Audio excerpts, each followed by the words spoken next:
जय श्री राम। अंगद,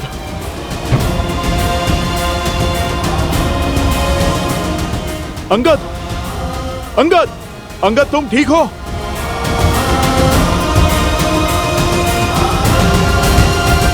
तुम ठीक हो अंगद? सांस तो चल रही है।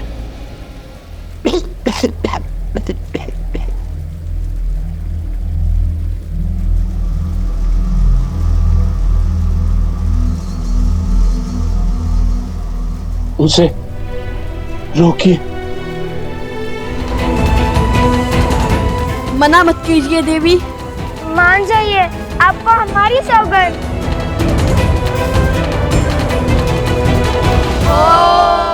मधुरक्ता मधुरक्षन्ति सिन्धवा वादिविना संतो वसी मधुनक्तो तोसो मधुपाति वरज।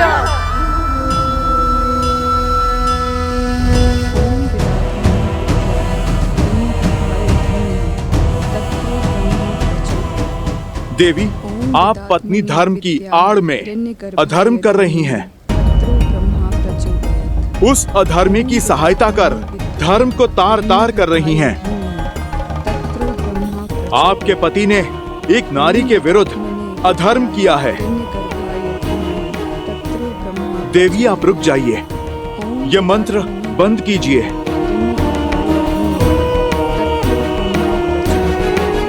तो आप ब्रह्म मंत्र का जाप कर रही हैं? उचित है, मैं आपको रोकूंगा नहीं। मैं भी मंत्र जाप करूंगा। आप जानती हैं वो भी किसका? देवी सरस्वती का। वो ही तो हैं ब्रह्मदेव के मंत्र की काट।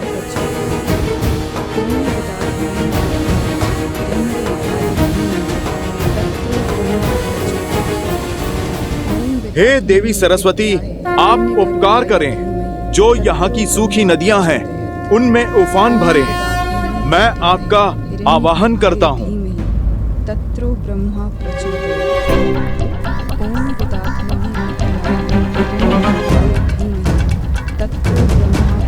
माता, आप आइए ना, बहा के ले जाइए इन असुरों को और इनके साथ चंद्रवाहु को भी। इससे पूर्व कि मैं मंत्र जाप आरंभ करूं और यहाँ की सूखी नदियों का उफान आपके चंद्रवाहु को बहा कर ले जाए। देवी, आप रुक जाइए।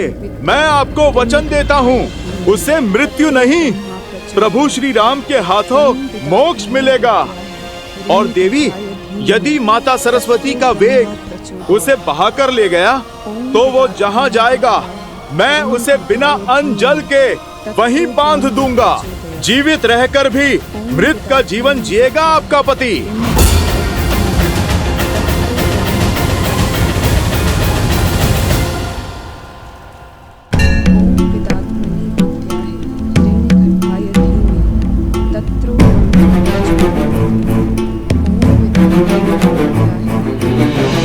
मन में आए इस विचार के पीछे अवश्य ही प्रभु की कोई लीला होगी। चलो माता सरस्वती से ही सहायता की गुहार लगाई जाए। जय मां सरस्वती, मैं आपका आवाहन करता हूँ। ओम ऐं ह्रीं श्रीं वाग्देव्यै सरस्वत्यै नमः।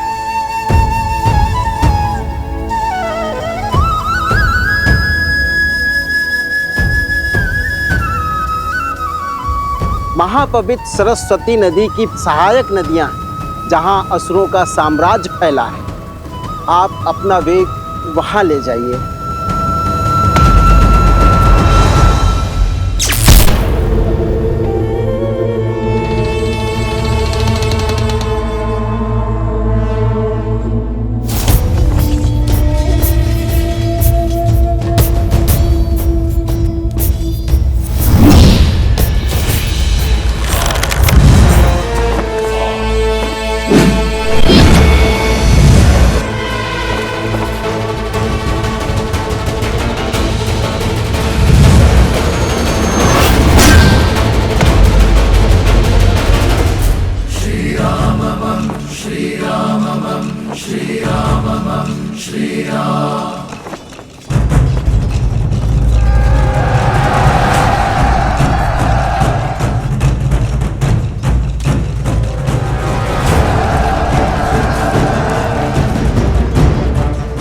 अब क्या करोगे राम?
आप आ गई माता सरस्वती।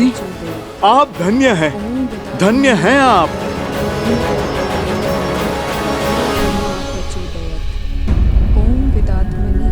देवी, आपको माता सरस्वती के आने की गड़गड़ाहट सुनाई दे रही है। आप रुकिए, मैं अभी आपको स्पष्ट सुनाता हूँ।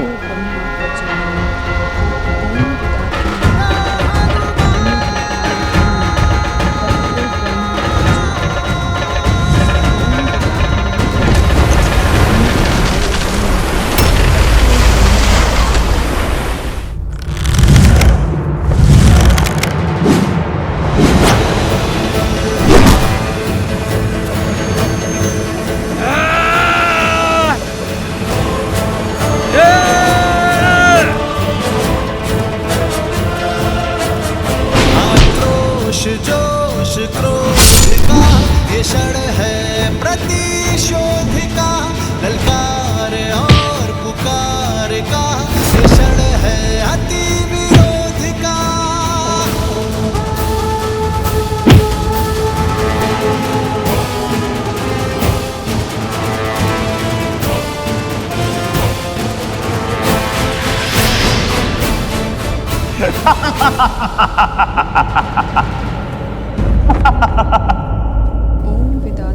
अद्भुत, अद्भुत, वो देखिए, वो डूबा चंद्रबाहु।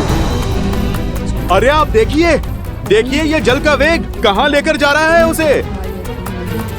ये तो लगता है सृष्टि के उस छोर पर चला। चलिए, मेरा कार्य तो आरंभ हुआ। अब मैं उसे खोजकर बांधता हूँ। माता, मैंने तो आपको अवसर दिया था। अब आप मुझे आज्ञा दें। यदि आप मान जाती तो आपके पति मोक्ष पाते, किंतु अब तो उसे क्षण क्षण मरना होगा मेरे पास में। स्वामी,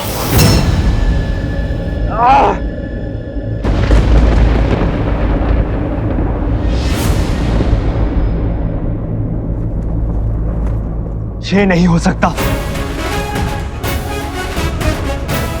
पद्मा, पद्मा, पद्मा।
लव और कुश, आज तुम दोनों की बुद्धि और देवी सरस्वती के बल से त्रिलोकपुरी में असुरों का संहार हुआ।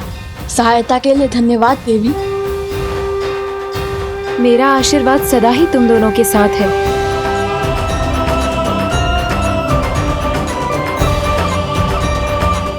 धन्य है वो माता पिता जिन्हें तुम जैसी संतानें मिली।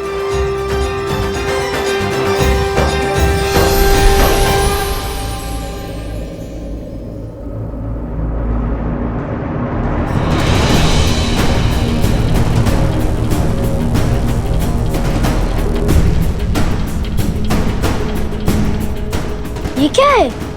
मकरासुर का महल। कहा था ना मैंने, दृष्टि नहीं दृष्टिकोण बदलो, फिर असंभव भी संभव हो जाएगा।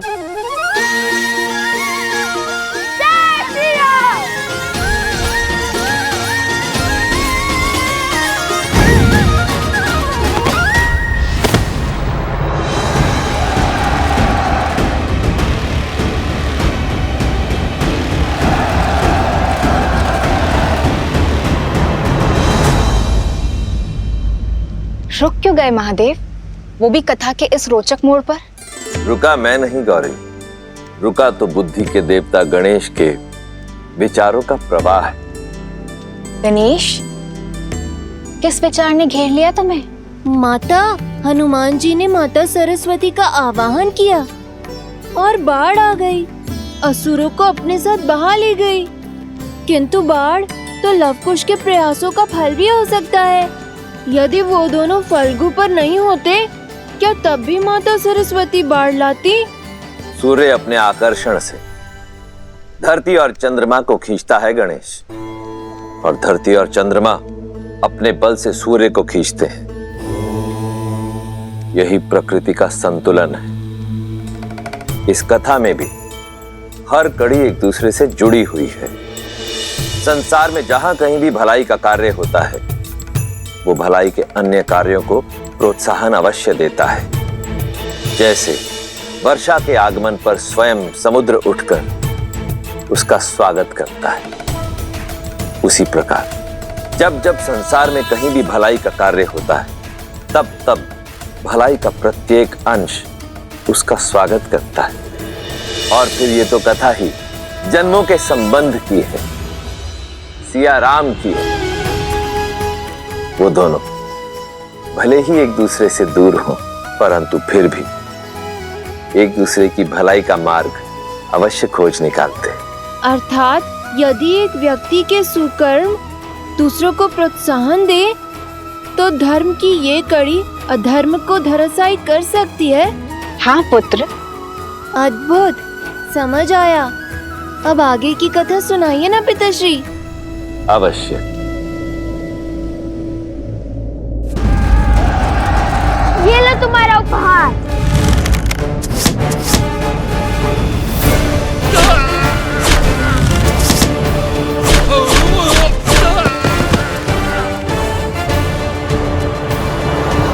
समय निकलता जा रहा है और मकरासुर की शक्तियां बढ़ती जा रही हैं। वन देवी की रक्षा के लिए मुझे अपने मंत्रों का उपयोग करना होगा।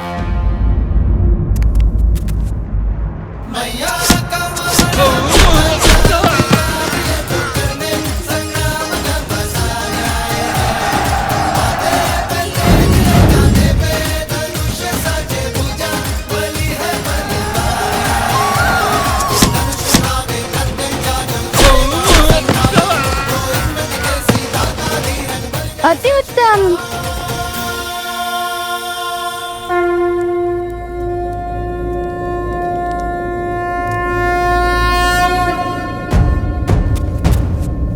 लव कुश।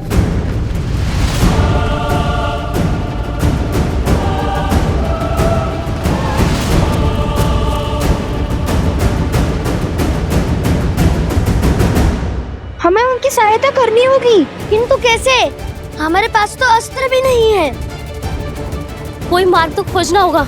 हमारे तीर समाप्त होते जा रहा है, क्या करेंगे? शक्ति के साथ साथ युक्ति भी लगानी होगी कुछ। हमारे बाण समाप्त होते जा रहे हैं, किंतु ये असर नहीं।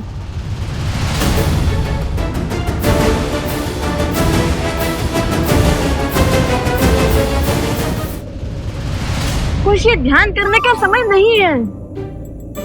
युक्ति की खोज स्मरण करने का प्रयास कर रहा हूँ कि कभी श्री राम भी इस स्थिति में फंसे थे जहाँ उनके तीर समाप्त हो गए हो। अरे किंतु उनके पास तो अक्षय तीर था ना, जिसके बाण कभी समाप्त ही नहीं होते हो।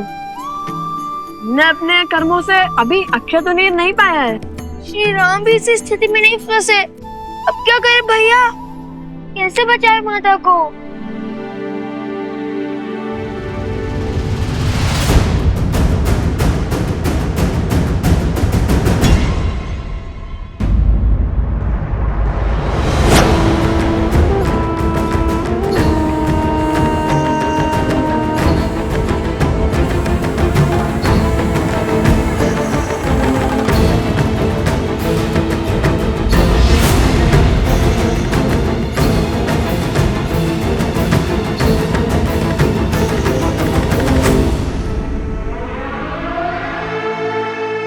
जाओ मकरासुर, तोड़ो सीता का तप। ये तप ही है जो धर्म को बल दे रहा है।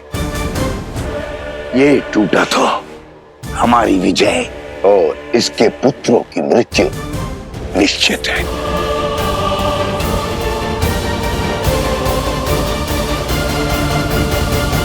जीवन में कायर तो बहुत देखे, किंतु कायरता की ऐसी पराकाष्ठा नहीं देखी। क्या हुआ? हाथ हो गए। धर्म को हराने की, धर्मात्मा को मारने की बड़ी बड़ी बातें तो करते हो, किंतु स्वयं कभी शस्त्र नहीं उठाते। यह कायरता नहीं तो और क्या है?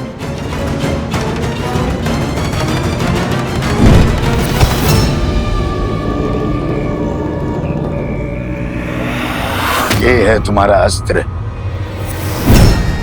और ये है तुम्हारे सेनापति।